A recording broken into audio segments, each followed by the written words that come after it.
Bonjour à tous. Ce matin, j'aimerais particulièrement m'adresser aux jeunes. Alors, donc, si vous vous considérez comme jeune, je vous prie de bien écouter. Et quant aux autres, écoutez bien aussi parce que vous verrez que vous devez aider ces jeunes à mettre en pratique l'enseignement. Je vais faire un certain nombre de questions et voilà ma première liste de questions. Donc, les jeunes, c'est à vous que je m'adresse. À quoi reconnaît-on une infirmière? Je vous laisse réfléchir. À quoi reconnaît-on un pompier? À quoi reconnaît-on un directeur d'une grosse entreprise? À quoi reconnaît-on un médecin? À quoi reconnaît-on un policier? Quand j'étais petit, il arrivait que, à Noël, dans les cadeaux qu'on me faisait, parce que j'avais quelquefois des cadeaux, on appelait ça à l'époque une panoplie de cow-boy. Alors, je recevais comme cadeau une panoplie de cow-boy. Alors, il y avait le chapeau, il y avait les doubles revolvers, il y avait le gilet, il y avait l'éperon pour les bottes.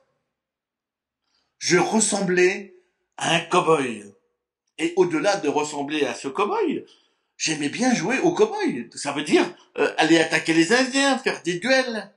Avec, bien sûr, là où j'étais le plus rapide, c'était moi. Bien sûr, je ressemblais à un cow-boy, mais je n'en étais pas un. D'autres fois, c'était une panoplie de Zorro. Je sais pas si vous avez déjà vu ça dans votre... Alors là, il y avait le masque noir, il y avait l'épée, il y avait la cape. Là aussi, je jouais à être Zorro. Mais je n'étais pas Zorro. Il existe une boisson qu'on appelle le Canada Dry. Peut-être savez-vous ce qu'elle a de particulier. Le slogan de vente disait ceci. Canada Dry est doré comme l'alcool, son nom sonne comme l'alcool, mais ce n'est pas de l'alcool. Parfois, on a déformé le slogan en ça a la couleur de l'alcool, le goût de l'alcool, mais ce n'est pas de l'alcool. Ça ressemble seulement. À qui aimeriez-vous ressembler? À un champion ou une championne olympique? À un grand sportif? Une grande sportive? À un acteur ou une actrice célèbre? À un chanteur ou une chanteuse célèbre? Vous le savez comme moi, il ne suffit pas de ressembler à quelqu'un pour être cette personne. Je continue mes questions. À quoi reconnaît-on un enfant? Quel âge doit-il avoir? À quoi ressemble-t-il, l'enfant? Il est habillé comment? À quoi le reconnaît-on? Autre question. À quoi reconnaissons-nous un chrétien? Je vais vous faire des propositions, vous me direz si cela vous convient. Peut-être c'est quelqu'un qu'on doit voir prier. Peut-être c'est quelqu'un qui vient aux offices religieux. Peut-être c'est quelqu'un qui appartient à une église chrétienne. C'est peut-être quelqu'un qui pratique de bonnes œuvres. Peut-être c'est quelqu'un qui est zélé pour annoncer l'évangile aux autres. Je rappelle que ressembler n'est pas être. Revenons aux enfants. Quels sont les enfants ou les jeunes célèbres que nous trouvons dans la Bible? Et que faisaient-ils? Alors, on a Joseph, qui a été prisonnier puis premier ministre de l'Égypte.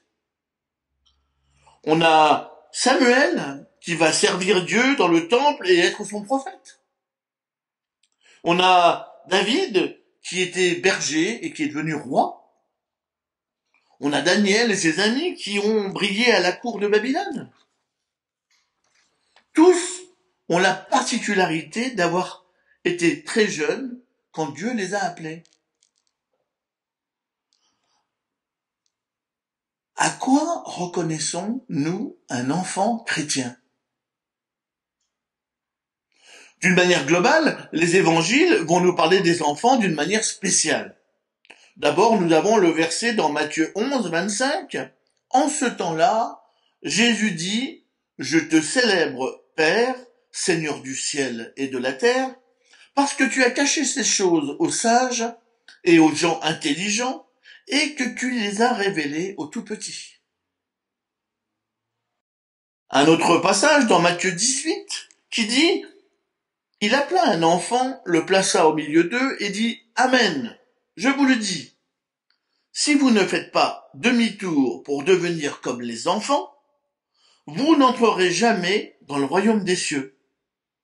C'est pourquoi quiconque se rend humble comme un enfant sera le plus grand dans le royaume des cieux. Et quiconque accueille en mon nom un enfant comme celui-ci, m'accueille moi-même, dit Jésus. Mais si quelqu'un devait causer la chute de l'un de ses plus petits, qui mettent leur foi en moi, il serait avantageux pour lui qu'on lui suspende une meule de moulin au cou et qu'on le noie au fond de la mer. »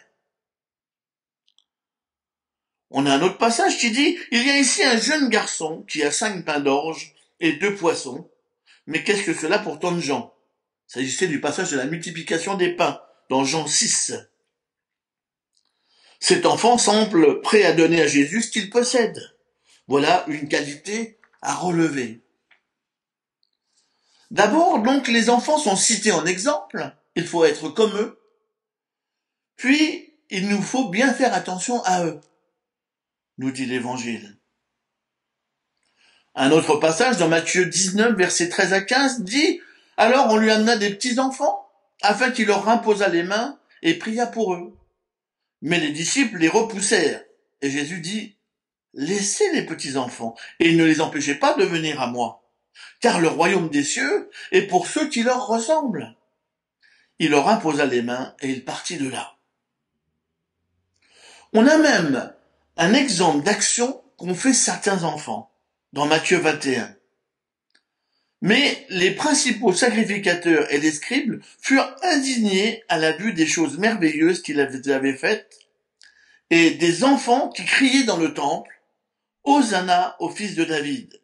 et lui dirent, « Entends-tu ce qu'ils disent ?» « Oui, leur répondit Jésus. « N'avez-vous jamais lu ces paroles ? Tu as tiré des louanges de la bouche des enfants et de ceux qui sont à la mamelle. » Bien sûr, il ne suffit pas d'être enfant pour être juste devant Dieu. En plus, ces exemples nous parlent pas d'enfants chrétiens, puisque la Pentecôte n'avait pas encore eu lieu. Donc, je repose ma question, à quoi reconnaissons-nous un enfant chrétien? Dans la première église chrétienne, selon vous, y avait-il des jeunes? Je laisse réfléchir. Quel était le rôle de ces jeunes dans la première église de Jérusalem? On lit dans Acte 5, les versets 5 à 6. Quand Ananias entendit cela, il tomba et expira. Une grande crainte saisit tous ceux qui l'apprirent. Les jeunes gens se levèrent, l'enveloppèrent, l'emportèrent et l'ensevelirent. Croque-mort, voilà la première fonction que nous trouvons des jeunes dans la première église de Jérusalem. Vous connaissez l'expression croque-mort? C'est une expression qui fait référence à une ancienne pratique qui consistait à mordre l'orteil d'un défunt pour être sûr qu'il soit bien mort avant de l'ensevelir. Donc on appelait ça croque-mort. C'est une bonne chose d'apprendre qu'il y avait des jeunes dans la nouvelle église et qu'en plus, ils délivraient un service dans cette église. C'est donc important de répondre aux questions suivantes. Comment devenir un enfant chrétien? Et quel service je souhaite rendre à l'église? Parce qu'il ne s'agit pas de ressembler à quelqu'un, au pasteur, à mon père, à ma mère, mais être soi-même un chrétien. Et savoir, même jeune, comme jeune, quel service je peux rendre à mon église. Je disais tout à l'heure que les évangiles nous montraient et nous présentaient les enfants d'une manière spéciale. Il y a même un passage énigmatique qu'il faut citer encore, qui nous dit ceci. Dans Matthieu 18, verset 10, « Gardez-vous de mépriser un seul de ces petits, car je vous dis que leurs anges dans les cieux voient constamment le visage de mon Père qui est dans les cieux. » Passage pas facile à interpréter. Dieu, en tout cas, apprécie les enfants. Bon, on ne dit pas si ces anges viennent voir Dieu pour se plaindre des enfants ou pour les louer. Seulement, ça ne fait pas d'eux des chrétiens. La Bible, à bien des endroits, explique qu'il n'y a qu'un moyen de devenir chrétien, qu'on soit jeune ou qu'on soit vieux. Éphésiens 2, verset 8, « C'est par la grâce, en effet, que vous êtes sauvés au moyen de la foi. Cela ne vient pas de vous, c'est le don de Dieu. » Donc on voit bien que Dieu intervient. Romains 10, verset 9, « En effet, si avec ta bouche tu reconnais en Jésus le Seigneur, et si avec ton cœur tu crois que Dieu l'a réveillé d'entre les morts, tu seras sauvé. » Voilà le vif du sujet. Le dire aux autres, je crois en Seigneur Jésus, et le croire intérieurement, le vivre. C'est valable pour les jeunes et pour les autres.